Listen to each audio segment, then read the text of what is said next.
All right, we're ready for an investigation. We're on question 40 of our guided notes of chapter 2. So, our investigation question, you need to copy this question down. It says, why do molecules change speed? Pause and copy this question down.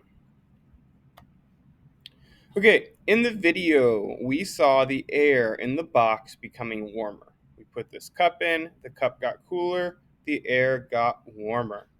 Based on what we learned in chapter 1, what happened to the molecules in the air as they got warmer? Okay, your answer for this should be something along the lines of the molecules started moving faster and faster.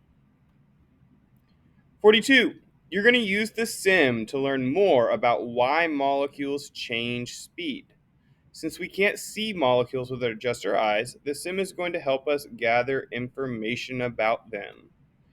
In this activity, you're going to explore a new feature in the sim. It's here at the top, and that is view kinetic energy. If it's over to the right in yellow, that means you're able to view kinetic energy. If it's to the left and off, that means you won't. So we're going to try to figure out what kinetic energy actually means. So our instructions are here, part 1 and part 2. Let me jump over to Amplify. Part 1 says open the sim, add one sample and turn on view kinetic energy toggle. Explore different ways to change the kinetic energy of your sample. You don't need to answer anything here. Jump down to part 2 once you've done this part here. Part 2 says start over by resetting the simulation. This time you're going to add two samples. Before you turn on view kinetic energy, make one sample have faster molecules than the other sample. Look at the two, observe them, and then turn on kinetic energy and see what the difference is between the two. One should have faster molecules, one should have slower molecules. See what that determines for the kinetic energy. When you get to your notes, I want you to answer question 42. The link was for the sim was there. Question 42 says, based on your exploration of the sim, what did you notice about the kinetic energy as you changed the temperature?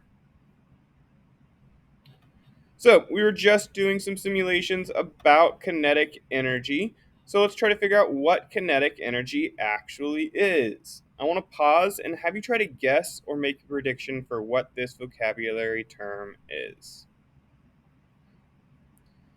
Okay, the definition of kinetic energy is the energy that objects have because they are moving.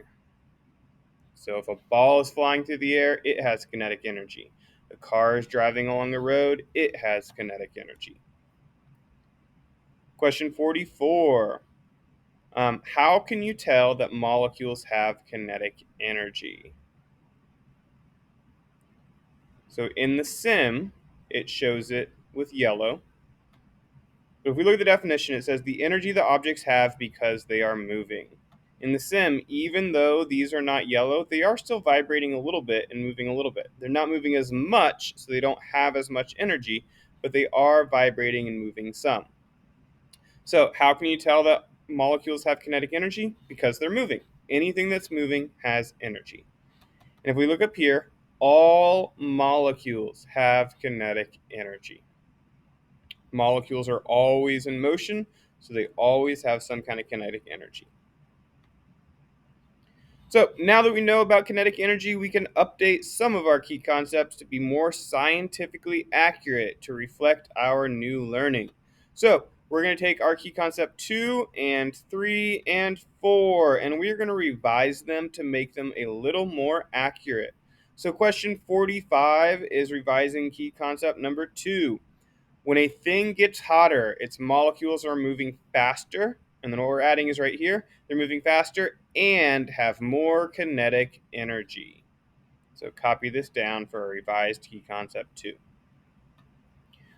Revised key concept 3, we're adding some more too, or also. So revised, when a thing gets colder, its molecules are moving slower and they have less kinetic energy. Question 47, we're revising key concept number 4.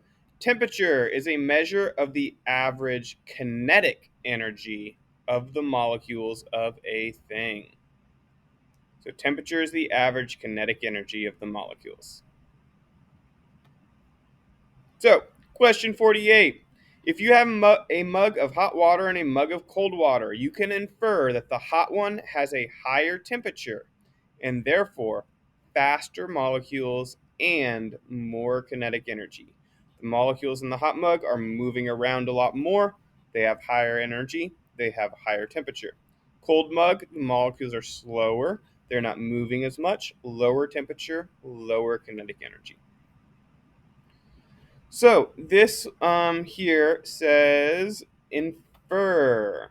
This is a science word. So what does infer mean? This is a vocabulary term. It's not specific to our unit here, just all units of science in general. So let's talk about it. We're on question 49.